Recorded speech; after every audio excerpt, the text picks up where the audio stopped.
በስመ አብ ወወልድ ወመንፈስ ቅዱስ አምላክ አሜን።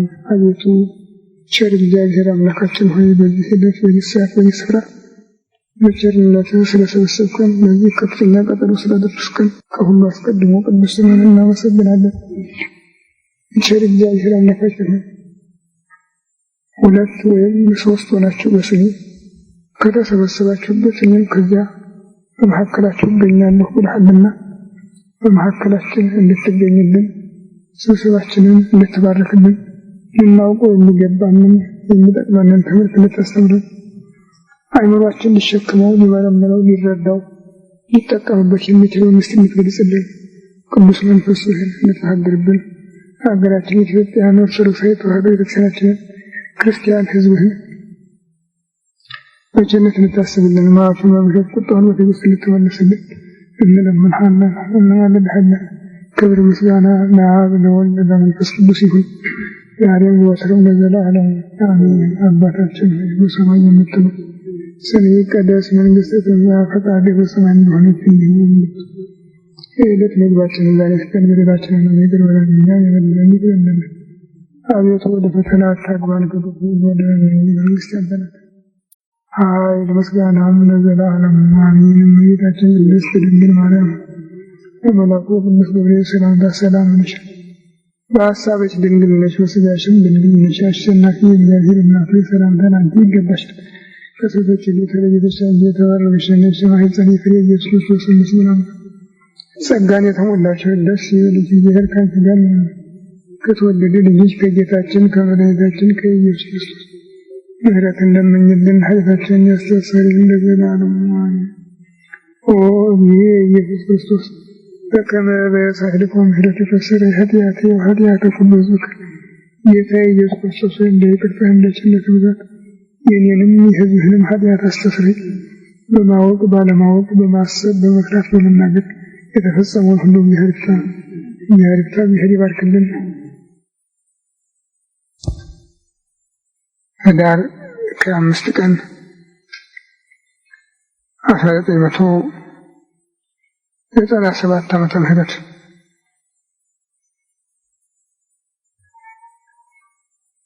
ይህ ወቅት ክፍለ ዘመኑ በምግብናው ወርሃ ነፋስ የነፋስ ወራት ነው። ለምድር የሚሰጠው በየሶስት ወሩ የአራቱ ባህሪያት ምግብና አለ እና ከመስከረም 26 እስከ ታኅሳስ 25 መጸው ይባላል። ወርሃ ነፋስ ነው። የነፋስ ምግብና ነው። በክረምት የተዘሩ ዘሮች ሁሉ የሚበቅሉበት፣ የሚያድጉበት፣ የሚያበቡበት፣ የሚያፈሩበት፣ ፍሬ የጀመሩ ሁሉ የሚሞሉበት ወራት ነው። ከታኅሳስ 26 ጀምሮ ደግሞ እስከ መጋቢት 25 የእሳት ምግብና ነው። ሁሉም አዝመራ ይደርቃል፣ ይወቃል፣ ይሰበሰባል። የመከር ወራት ይባላል። ከመጋቢት 26 እስከ ሰኔ 25 ደግሞ ጸደይ ይባላል። የመሬት ምግብና ነው። መሬት የሚደረጅበት የሚፋፋበት፣ በመሬት የወደቀ ማንኛውም ዘር ባገኘው ጠብታ የበልግ ዝናብ የሚበቅልበት፣ ዘር ለመቀበል የምትዘጋጅበት ጊዜ ነው። ከሰኔ 26 እስከ መስከረም 25 የውሃ ምግብና ነው። ዝናብ ነው። በጠቅላላ ውሃዎች የሚሞሉበት፣ ጎርፎች የሚንቀሳቀሱበት፣ ላዩታቸው ጭቃ የሚሆንበት ጊዜ ነው እና እንግዲህ በክረምት የተዘራው ዘር ሁሉ አሁን ኃይል እያገኘ የሚያድግበት ቁመት፣ እድገት፣ አካል የሚጨምርበት ወደ ፍሬነት እየሞላ ሄዶ የሚበስልበት ጊዜ ነው እና ወርሃ ነፋስ ነው። በዚህ አንጻር የሰው አይምሮ እየተነቃቃ እንቅስቃሴ የሚያደርግበት ወደ ምርመራ የሚሰማራበት እድል አለው ከአየሩ ጋራ። እነዚህ አራት ባህሪያት የሰው ልጆች በጠቅላላ እስከ ዓለም ፍጻሜ ድረስ እየተፈራረቁ የሚመገቡ ናቸው። የሰው ልጅ ሲበድል እነዚህ ሁሉም ወይም በከፊል ያለዚያም አንዱ ሊቋረጥ ይችላል። ከታጣ ደግሞ ሁሉም ችግር ነው።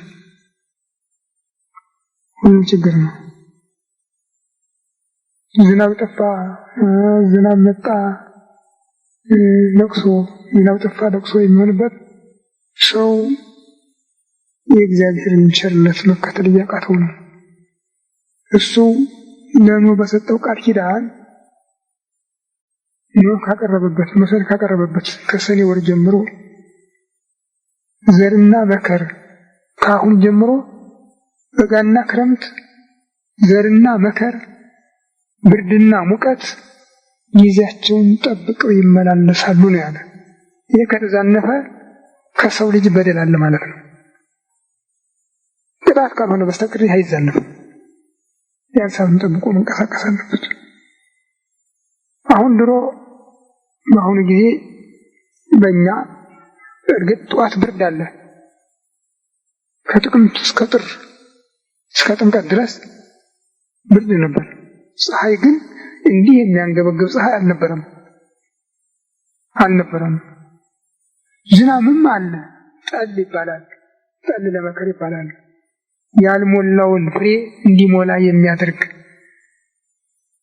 ገና ጨርቋውን ያ ሙሉ ፍሬ እንዲያገኝ ሙሉ ጣዕም እንዲያገኝ የሚያደርግ ነው እንጂ የሚያጠፋ አልነበረም።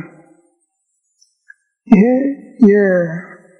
የነፋሳት ለውጥ አራቱ ነፋሳት ምህረት እየተዘዋወሩ የሚመግቡት ምግብና የሚቆመው እግዚአብሔር ሲቆጣ ብቻ ነው።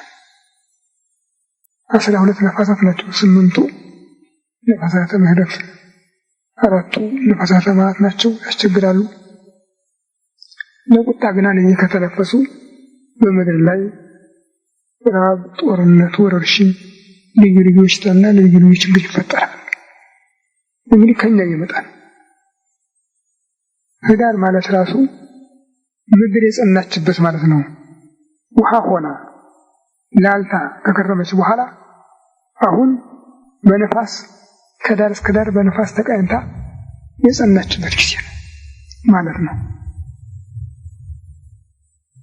በኖህ ዘመንም ከማያይህ በኋላ ምድር መጽናት የጀመረችው ከህዳር ጀምሮ ነው። እዚያ ድረስ ግን ችግር ነበር።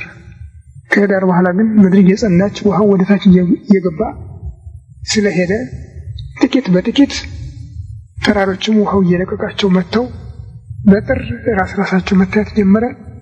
በየካቲት፣ በመጋቢት፣ በሚያዝያ ሙሉ መሬት ነፃ ሆነ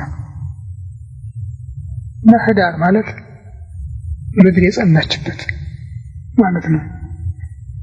በዚህ ወር ብዙ መታሰቢያዎች አሉ። እንደ ቁስቋም ያሉ የጌታ የእመቤታችን የስደታቸው መታሰቢያ፣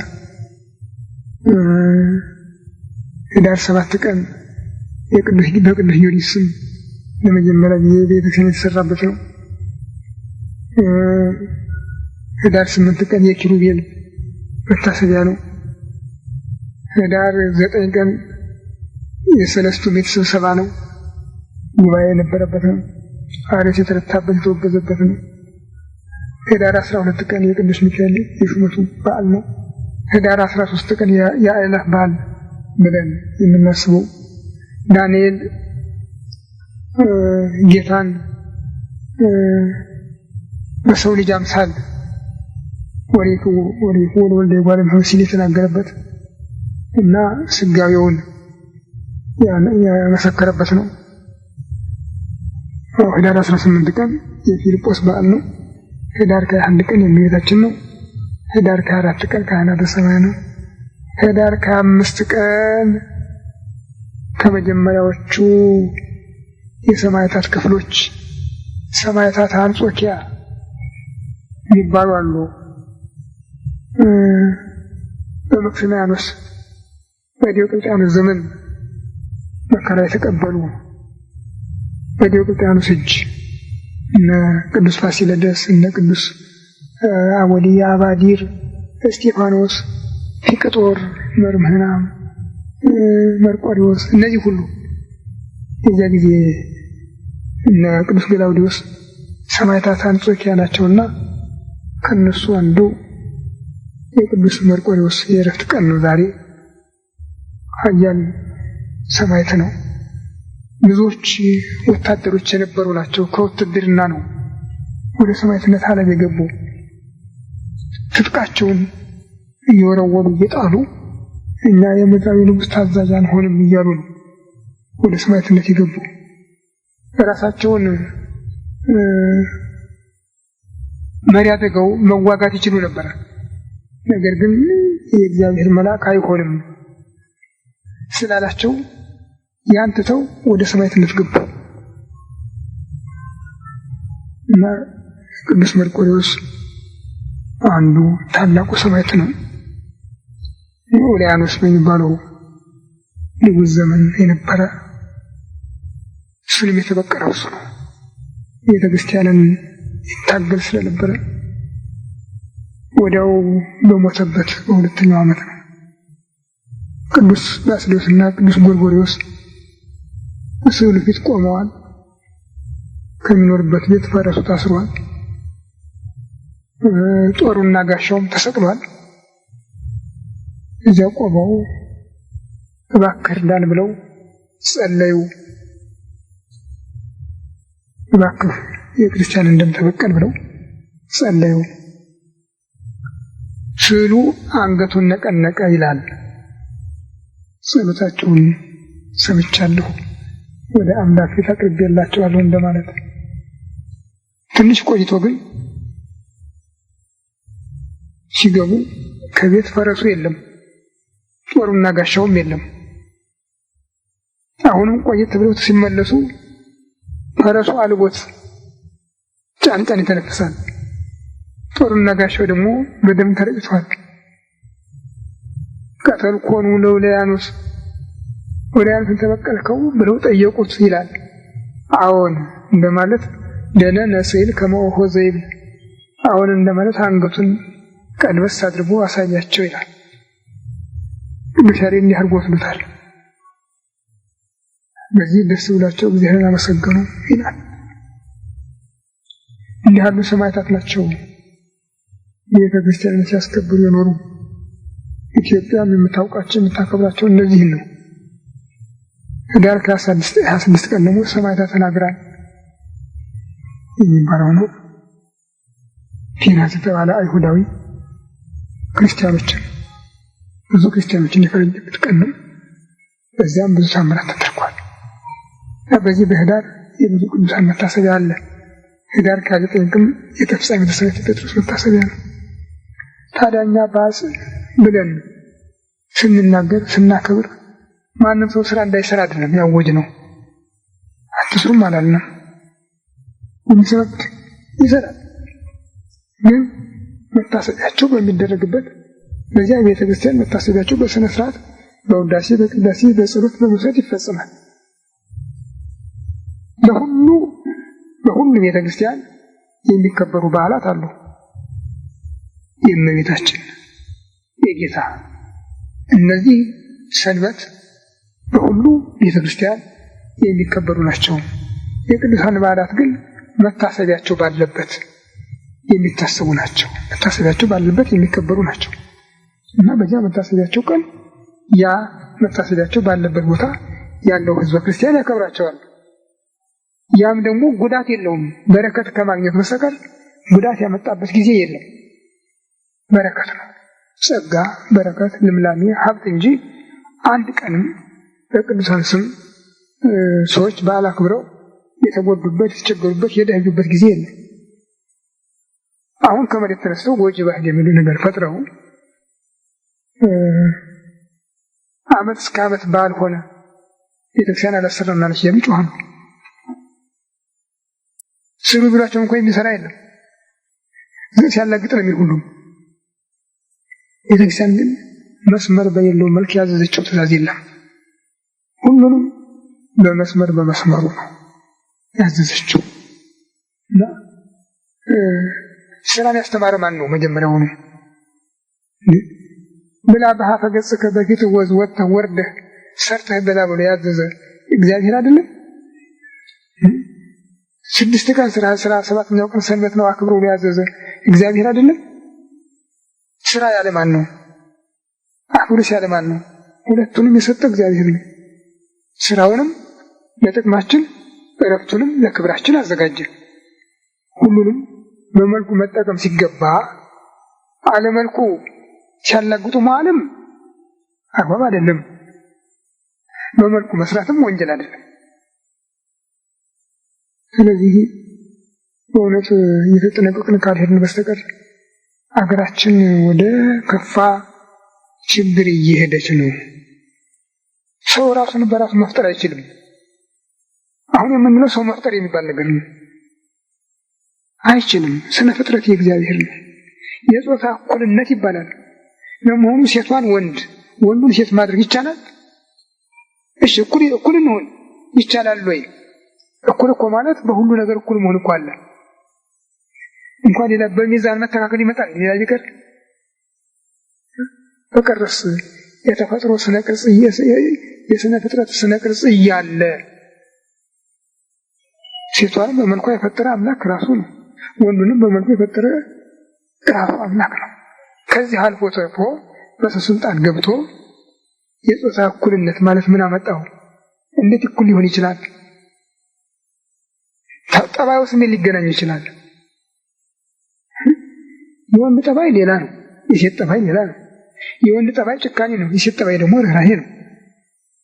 የወንድ ጠባይ ዘር ማቀበል ነው፣ የሴት ጠባይ ደግሞ መቀበል ነው። ሊለዋወጥ ይችላል ወይ? ሁሉንም በየመልኩ ማክበር አይቻልም። በኢትዮጵያ ደግሞ እንዲህ ተብሎ የሚነገር ነው እንዴ? ለመሆኑ ሴትና ወንድ በኢትዮጵያ ይህንን ያህል ርቀት አላቸው እንዴ? ሴት ተጠቅታ ወንድ አጥቂ ሆኖ የሚኖርበት ዓለም አለ እንዴ? አባትና እናት ባልና ሚስት ሆነው አይደል የሚኖሩ? ሁሉስ ባለቤት አለ የሚባሉ? ወንዱም ባለቤቴ ነው የሚል ሴቷም ባለቤቴ ነው የምትል እንጂ ሌላ ስም አለ እንዴ? ምናልባት በልዩ ልዩ መልክ በልዩ ልዩ ቅርጽ የመጣ ካለ ከውጭ የመጣ ካለ ያ ሊያርም ሊያስተካክል ይገባዋል እንጂ እኔ በማውቀው በእውነቱ ባደኩበት ሀገር ሴት የበታች ናት የሚል የለም። በእናትነቷም በልጅነቷም ውድ ናት፣ የተከበረች ናት እንጂ ሴትን የሚንቅ የለም። ይሄ እነሱ እንደሚዋሩት ሴትን መድፈር መጠለፋ ምናምን የሚሉት ሁሉ ይሄ ዛሬ የመጣ ቋንቋ ነው እንጂ የለም። አሁን በዚያ በጎጃም ከንፈር ወዳጅ የሚሉት አለ። ከልጅነታቸው አብረው ያድጋሉ ሴቶችና ወንዶች እና የከንፈር ወዳጅ ነው የሚባባሉት። በምንም አይነት አይተላለፉም። በምንም አይነት ጊዜው እድል ከሰጣቸው ይጋባሉ በመጨረሻ። ያለዚያ ያው እድላቸው እንደፈቀደላቸው ይሄዳሉ እንጂ ከተለማመርን ከተዋወቅን ብለው መደፋፈር የለም። ማንም አይደለም። ይሄ ነው ማውቀው የነበረ። ግን ለማጥላላት ሲመች ግን ሁሉም ወደ እየሰፋ ነው የሚሄደውና ያኔ በጣም ከሚያሳዝን ደረጃ ላይ ደረስን ነው። ደግሞ ውሸቱ በዚያው ጠጥ የተለመደ መጣ። እንዲሁ ነበር ነው የሚለው ደግሞ እንደው ይሄው ሁሉ ታዲያ ይህንን ማረም ማስተማር የነበረባት ቤተክርስቲያን ናት። ቤተክርስቲያን ግን ያው የራሷንም ተወች የሁሉንም ተወች። ወይ የእግዚአብሔር አልሆነች ወይ የሰው አልሆነች። እንዲሁ በመሀል ቀረን። በጣም ያሳዝናል። ምን አለ አንድ ነገር ይዘን እንደው ለአንዱ እንኳን ብንሆን ይችን ሀገር በምን እንርዳት? እሺ እኛ የሰው ገንዘብ እየበላን ነው። አሁን ምንም ብንሰራ ባንሰራ ያው ከምዕመናን የሚመጣው ገንዘብ ነው የሚያስተዳድረን። ታዲያ ለነዚህ ለምዕመናኑ ምንድነው የምንሰጣቸው ዋጋ? ምንድነው የምንከፍላቸው? ምንድነው የምንከፍላቸው? ሌላው ሰርቶ ይበላል፣ እኛ ምን ሰርተን እንብላ? እንጃ። እግዚአብሔር ይሁነን ብቻ። ለዚህ ነው ትምህርት መግቢያ ላይ ሁልጊዜ ሁለት ወይም ሶስት ሆናችሁ በስሜ ከተሰበሰባችሁበት እኔ ከዚህ ያለው ብለሃልና ቃል ኪዳንህን አጽናልን የምለው። እሱ ካለ ሁሉ ነገር አለ ማለት ነው። ቀጥሎም የሚጠቅመንን ትምህርት የምለው ብዙ የማይጠቅመንን ትምህርት የሚያስተምርና አለ ሰይጣን። የእሱ መልእክተኞች የማይጠቅመንን ትምህርት ያስተምራሉ። ያን የመሰለ ትምህርት የስህተት ትምህርት እንዳይኖር አስተማሪው እንዳይሳሳት እሱን ሊጠብቅ፣ ተማሪውም እንዳይሳሳት እሱን ሊጠብቅ፣ ቀጥሎም አእምሯችን ሊሸከመው የሚችለውን ሊመረምረው ሊረዳው የሚችለውን የምለው ምናልባት አስተማሪው አምኖበት አንድ ቃል ያስተላልፋል፣ ተማሪው ግን ልዩ ትርጉም ሊሰጠው ይችላል። በዚህ ምክንያት ችግር ይደርሳል። ይሄ አእምሮ ሳይሸከመው እየቀረ ነው። አእምሮ ሊሸከመው ሲቀር ወደ ሌላ አዝማሚያ ይሄዳል። ይህንን ያህል የኑፋቄ ትምህርት በቤተ ክርስቲያን ሊባዛ የቻለው በዚህ ምክንያት ነው። ተማሪውና አስተማሪው አንድ ቦታ ሲገኙ ትምህርቱ ግን ከአስተማሪው ወደ ተማሪው ሲወረወር ተማሪውም ሲቀበለው መልኩ የተለወጠ ነው ችግር የሚመጣው። አርዮስ በታላቁ ሰማዕት በተፈጻሚ ሰማዕት ጴጥሮስ ጉባኤ የነበረ ነው። ሶስት ናቸው ዋናዎቹ ተማሪዎች በስፍራው ተካቢ የተባሉት አርዮስ፣ አኪላስ፣ እስክንድሮስ። ሁሉም አንድ ወንበር ነው የሚማሩ። ከነዚህ መካከል ተነስቶ ነው እንግዲህ አብ ወልድ መንፈስ ቅዱስ አንድ አምላክ የሚለው ትምህርት ስህተት ነው፣ ወልድ ፍጡር ነው እና አንድ ሰራተኛ መጀመሪያ መዶሻውን ጉጠቱን ሰርቶ በእነሱ የተጠቀመ ሌላውን ስራ እንደሚያከናውን እግዚአብሔርን ወልድን ፈጥሮ ለፍጥረቱ መስሪያ መሳሪያ ያደረገው ብሎ ተነሳ። እንዲህ የሚል ቃል በመጽሐፍ የለም። እሱ ያጣመመው ቃል ምን የሚለው ነው? በምሳሌ ሰሎሞን ምዕራፍ 8 ትቤ ጥበብ ፈጠረኒ እግዚአብሔር መቅድመ ተግባሩ፣ ከስራው በፊት እግዚአብሔር እኔን ጥበብን ፈጠረኛ አለች ሲል ተናግሯል ሰሎሞን። ሰሎሞን እንዲህ አለ፣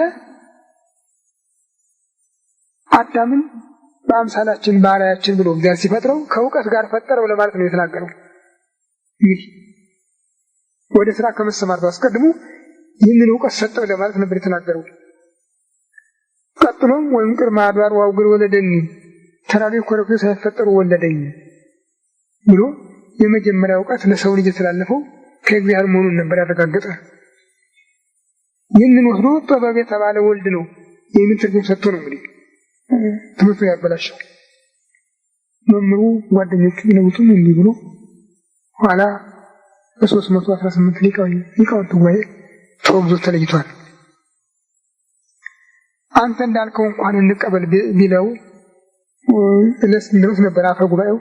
አንተ እንዳልከው እንኳን እንቀበል ብንል ጥበብ የተባለ ወልድ ነው ብንል ፈጠረኒ ይበል እንጂ ዝቅ ብሎ ወይም ቅድመ አድባር ወአውግር ወለደኒ ተራሮች ኮረብቶች ሳይፈጠሩ ወለደኝ በማለት ውስጥ ምን ትላለህ ብሎ ከዚያም ቀጥሎ ቅዱስ ዮሐንስ ቀዳሚው ቃል አስቀድሞ ነበረ፣ ቃል በእግዚአብሔር ዘንድ ነበረ፣ ራሱ እግዚአብሔር ቃል ነው ያለውንስ ምን ትለዋለህ ብሎ መልስ አሳጣው። በዚህ ተረቶ ከጉባኤ ተለየ። ይሁን እንጂ የእሱ በሽታ እስካሁን ድረስ አለ። ይኸው አሁን ጆሆባ የሚባለው የሚያስተምረው የሚረጨው ይህን ትምህርት ነው። ደግሞ የሚገርማቸው ነው ይሄ ትምህርት የለቀቀው ሰው ሁሉ አይመለስም። ምንም አይነት አይጠጠትም፣ አይመለስም። ምንም ትምህርት ቢሰጡት አይመለስም። እና ይሄ ከአእምሮ መሸፈኛ የሚጎል ስለሆነ ለዚህ ነው ሁልጊዜ በጸሎታችን ወደ ትምህርት በምንገባበት ጊዜ አእምሯችን ሊሸከመው፣ ሊመረምረው፣ ሊረዳው፣ ሊጠቀምበት የሚችለውን ምስጢር ግለጽልን የምን በዚህ ምክንያት ነው። በዚህም በእኛ ጉባኤ ተደጋግሞ እንዲህ አይነት ፍንጭ ታይቷል። ሰዎች የራሳቸውን ትርጉም በመውሰድ የማይገባ ሀሳብ አሳይተውናል። እኔ ግን እግዚአብሔር ምስክሬ ነው፣ በንጹህ ልቦናዬ ይጠቅማችኋል የምለውን ከማስተምር በስተቀር ማንንም ላታልል፣ ማንንም እኔን እንዲመስል የምፈልግበት ሀሳብ የለኝም፣ እድሉም የለኝም። እግዚአብሔርም ይህን አልፈቀደልኝም። የትም ቦታ ይሁን የትም ለማስተማር በምሰለፍበት ጊዜ ሁሉ ምናልባት ከዚህ ገን እየወጥቼ እዚያ ቦታ ድረስ እንጂ ከዚያ በኋላ እሱ ያናገረኝን ከምናገር በስተቀር እንደ ቢታንያ ድንጋይ እንደ በለዓም አህያ ያናገረኝን ከምናገር በስተቀር አስቀድሜ ታጥቄ ተዘጋጅቼ አራቅቄ ተረቄ የሚቀርብበት እድልም የለኝም፣ ሀሳቡም የለኝም። እና ምኞቴን ፍላጎቴን እግዚአብሔር ለሕዝቡ የሚለውን እሱ ይናገር ነው። ይህንም ከሰይፍ የሚጠብቀን ሕዝቡንም የሚጠቅመው እንዲያደርግታል። እና እዚህ በምንሰበሰብበት ጊዜ ሁሉ ሁላችንም ሀሳባችን አንድ እንዲሆን ነው እኔ የምለምናችሁ። እሱ ትልቅ ተስፋን የሰጠ 2 ወይም 3 ሆናችሁ በስሜ ከተሰበሰባችሁ እኔ ከዚህ አለሁ ብሏል። ከዚህ የበለጠ ጸጋ አናገኝም። እንግዲህ በሐዋርያት የምንቀና ከሆነ በሐዋርያት ዘመን ምን ነው በነበርን የምንል ከሆነ እሱ ያ እንዳይቋረጥ አድርጎ ነው የሚመሰረተው። ለዚህ ነው 2 ወይም 3 ሆናችሁ በስሜ ከተሰበሰባችሁበት በዛ አነሰ አይደለም፣ እኔ ከዚህ አለሁ። ይህን አምነን ከተቀበልነው አሁን ጌታችን በመካከላችን አለ ማለት ነው። እኛን ያስተምራል ማለት ነው። አስተማሪያቸው አሁን ሰው አይደለም፣ እሱን የሚያስተምረን ማለት ነው ሁላችንንም። ሀሳባችን ግን የቀና እንዲሆን የምንተራረምበት ነገር ካለ እንድንወያይ እንድንነጋገር ይቻላል። ከዚህ በቀር ግን ቅርታ ገብቶን ጥቅሙን ለጉዳት እንዳናደርገው ነው አደራ የምለው። አሁንም አምላካችን በቸርነቱ ሁላችንንም ያስበን፣ ትምህርታችንንም የሚጠቅመን ያድርግልን።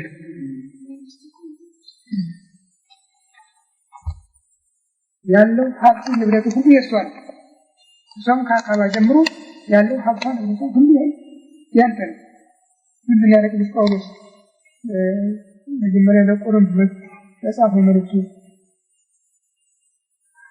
ለዚህ ይኮነ በውሃ ላይ ለርሱ ለነዳሙ ለቤቱ ሰው በራሱ ስልጣን የለውም። ምን ማለት ነው? አያዘዝም።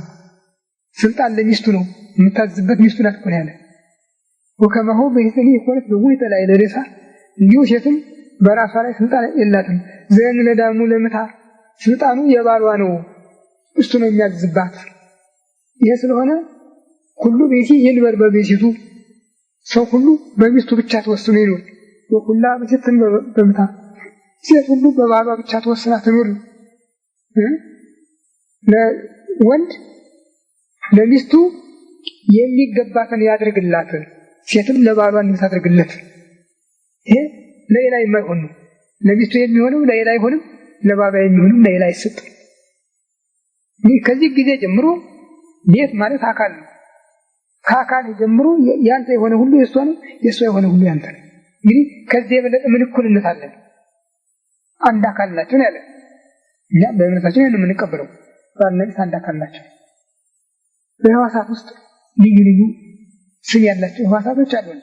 ከራስ ፀጉራችን ጀምሮ እስከ ግልጠታችን ድረስ ራስ፣ ግንባር፣ ዓይን፣ ጆሮ፣ አፍንጫ፣ አፍ፣ ከዚያውም ከንፈር፣ ጥርስ፣ ምላስ፣ አንገት፣ ደረት፣ ትከሻ፣ ክንድ፣ እጅ፣ ወገብ፣ ሆድ፣ በውስጡ ልብ፣ ኩላሊት፣ ሳምባ፣ ፊኛ፣ ሌላው ቀጥሎ አባለዘር የወንድም ሴትም በየደረጃው ጭን፣ ጉልበት፣ አገዳ፣ ጫማ፣ ተረከዝ፣ ጥፍር የሁሉ አጠቃላይ ሰው ምንድን ነው? አካል። በቃ ከዚህ ውስጥ ይሄኛው የበታች ነው ይሄኛው የበላይ ይባላል። ከዚህ መካከል አንዱ ይውደቅ የሚባል ነገር አለ። ግን ሁሉም ደግሞ የየተመደቡበትን ስራ ይሰራሉ። ያንጎራጉራሉ፣ ያጉረመርማሉ። ያጉረመርማሉ ራስ እዚያ ላይ ስለሆነ የሁሉ ሰብሳቢ ነው እንጂ ልዩ ነገር የለውም። እግርም ከሁሉ በታች ብትሆን ደግሞ የሁሉ ሰብሳቢ ናት እንጂ ሌላ ነገር የለም። እግርም አልታዘዝም አትልም፣ ራስ ደግሞ አልፈልግሽም አይላትም። እነዚህ ሁሉ ህዋሳት አንድ አካል ነው የሚባሉ። ለዚህ ነው ጌታ ባልና ሚስት አንድ አካል ናቸው አለ። ሚስትም እንግዲህ ከአካል ህዋሳት አንዲቱ ናት ማለት ነው። አንዲቱ ብቻም አይደለችም፣ ብዙም ትሆናለች። ማይ ይመስላል ስለዚህ እሷም ለቤተሰቡ ከባባ ጀምሮ ቤተሰቡን የምትረዳ የምታደግ የምትጠብቅ ሰላትና እግር ይላታል። የሁሉስ ተሸካሚ ይላታል። እና ሴትን የበታች አድርጎ የሚመለከት ነው አላየሁም። እኔ ባሳደጉ በአባቶችም ዘንድ ሴት የበታች ናት የሚል አላየሁም። ከየት መጥቶ ነው ዛሬ እንደገና እንዲህ ያለ ሽብር የመጣው? ከማሁ ለዚህ ሬሳ ለቤት ክርስቶስ የቤተ ክርስቲያን ራስ መሪ ጠባቂ እንደሆነ ወንድም ለሴት ጠባቂ መሪ ሰብሳቢ ነው ብለው ጽፈዋል። እንዲህ ማለት ግን የበታች ናት ለማለት አይደለም። ቦታቸውን የቅድሚያ የተፈጥሮ ቅድሚያ አለ፣ ያስተዳደር ቅድሚያ አለ። ለዚህ ቅዱስ ጴጥሮስም እናንተ ሴቶች እናታችሁን ሳራን ምሰሏት፣ ለባሎቻችሁ ታዘዙ፣ እሷ ባሏን ጌታዬ ትለው ነበር፣ እናንተም እሷን ምሰሏት ካለ በኋላ ወንዶችም ሚስቶቻችሁን ውደዱ፣ አክብሩ ነው። እስኪ ቋንቋ ከመጣለ ማለት መሰለኝ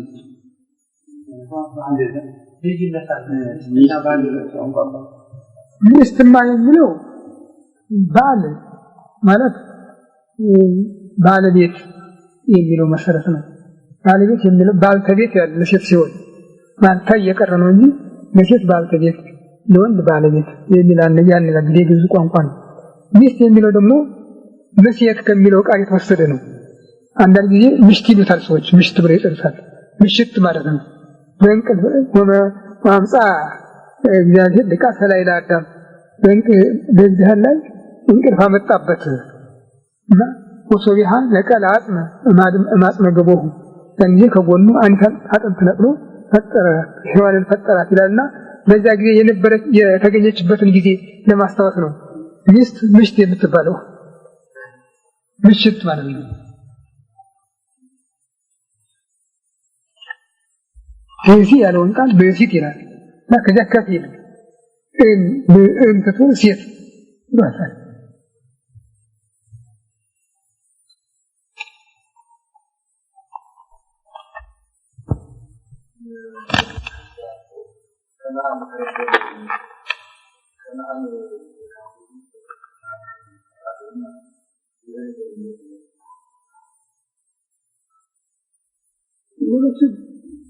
بعد تفصل بسرعة إما باللسان لنفتشته عن الشيء أشتكى فبدي يتفصل منه بحالة وين تقولوا أفرش لسنا كجاش أمكو تتكو سكرو ودكو راقصن تجعلتنا ታሪክ የሚያሳየው እንደሱ ነው እና ካም ነው መጀመሪያ ያየው አይቶ ስቆ ሄዶ ለወንድሞቹ ነገራቸው ለያፌትና ለሴም። ያፌትና ሴም ደግሞ አባታቸውን እርቃን እንዳያዩ ልብሳቸውን አንድ ልብስ በትከሻቸው ሁለቱም ይዘው ወደ ኋላ ሄደው አባታቸው ላይ ጣሉበትና ከዛ በኋላ ከወደቀበት አነሱት። ስካር ልብ የማያስጠፋ በመሆኑ ካም ያደረገበትን አውቆ ረገመው እነዚያን ደግሞ መረጣቸው ይላል። ሲረግሙም ከናን ወልድ ከለይኩን ገብረላ ሐዊሁ የበኩር ልጅ ነው ለካም እና ልጅህ ከናን ለወንድሞቹ ባሪያ ይሁን ብሎ ረገመው። ቃሉ ልጅ ብቻ ነው የሚለው። አበው ግን ሲያትጡ ካምን ሴምን ካምን ያፌትን ሶስቱንም እግዚአብሔር ባርኳቸዋልና እግዚአብሔር የባረከውን አልረግምም ብሎ የልጅ ልጅ ረገመ ብለው ሐሳብ ሰጥተውታል። ግን ምናልባት ይህንን ሁሉ ሰው ላይ ይቀበል ይችላል። ውስጡን ግን የሚያውቅ ባለቤት ስለሆነና እኛ እንደተጻፈ ከምንቀበል በስተቀር ልንፈችበት አይቻልም የሚል ሐሳብ ነው ያለኝ።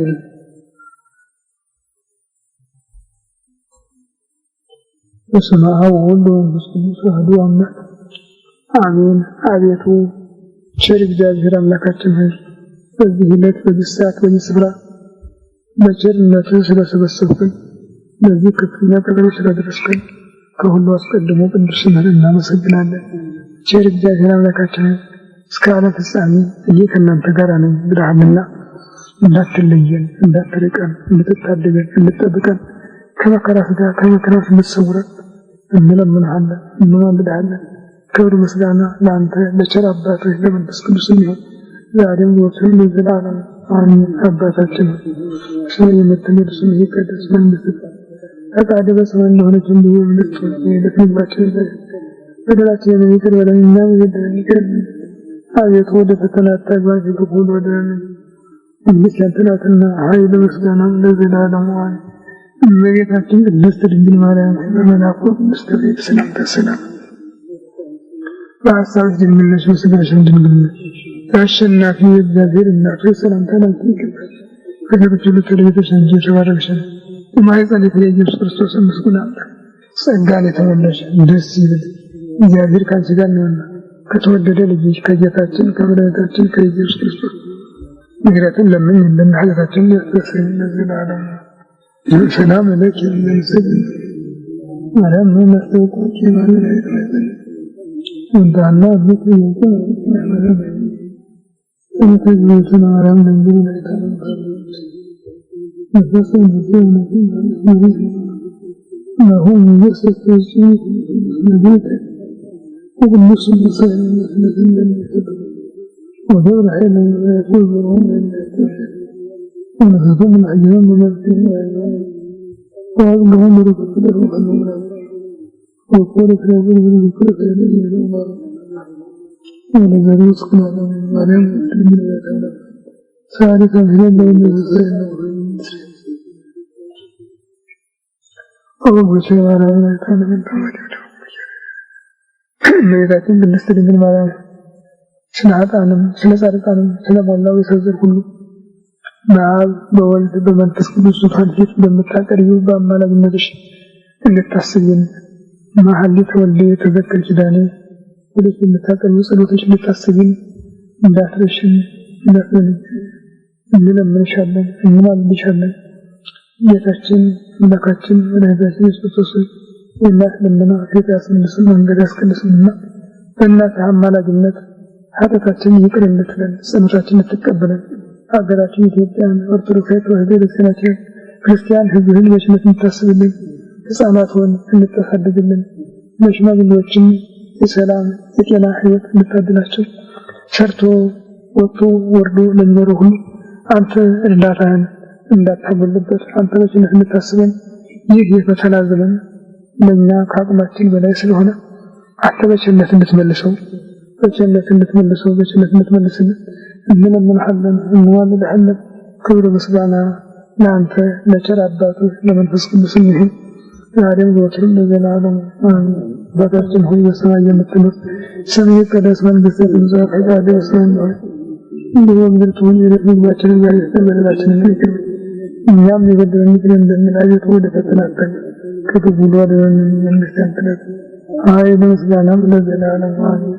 እመቤታችን ቅድስት ድንግል ማርያም አምላኩ ቅዱስ ሰላም በሰላም ይቻል በሀሳብሽ ድንግል ነሽ በሥጋሽም ድንግል ነሽ የአሸናፊ እግዚአብሔር እናት ሰላም ተናግሪ እግሮች ለተለየተሽ አንቺ የተባረክሽ ነሽ የማኅፀንሽ ፍሬ ኢየሱስ ክርስቶስ ምስጉን ነው።